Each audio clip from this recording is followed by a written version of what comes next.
حضرت علی کرم اللہ وجہہ نے فرمایا، دوسروں کے بارے میں بات کرنے کے بجائے اپنے کردار کو اتنا بلند کریں کہ دوسرے آپ کے بارے میں بات کرنے پر مجبور ہو جائیں، لیکن آپ کی کامیابی کے بارے میں۔ زندگی کے سفر میں آپ کو بہت سے ایسے لوگ ملیں گے جو آپ کے پیٹھ پیچھے باتیں کریں گے یا ایسی باتیں پھیلائیں گے جن کا حقیقت سے کوئی تعلق نہیں ہوگا۔ یاد رکھیں، آپ کا قیمتی وقت ان باتوں پر ضائع کرنے کے لیے نہیں ہے۔ آج کی نصیحت یہ ہے کہ افواہ ایک ایسی آگ ہے جسے بھڑکانے والا تو دشمن ہوتا ہے، لیکن اسے پھیلاتا وہ ہے جو عقل سے پیدل ہو۔ جب آپ کسی کے بارے میں کوئی ایسی بات سنیں جو بری ہو تو اسے آگے مت بڑھائیں۔ ایک سمجھدار انسان بنے، ایک ایسا انسان جس کے پاس آ کر ہر منفی بات ختم ہو جائے۔ لوگ آپ کے بارے میں کیا کہتے ہیں یہ ان کا ظرف ہے، لیکن آپ ان باتوں پر کیا رد عمل دیتے ہیں یہ آپ کا کردار ہے۔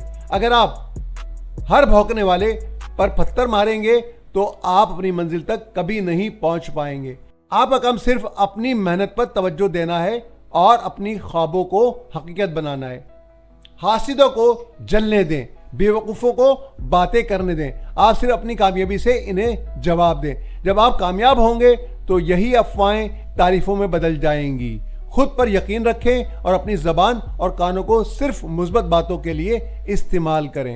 یاد رکھیے، آپ ایک لیڈر بننے کے لیے پیدا ہوئے ہیں، کسی کی باتوں کا کھلونا بننے کے لیے نہیں۔ اٹھو اور دنیا کو دکھا دو کہ آپ کا خاموش کام کتنا شور مچا سکتا ہے۔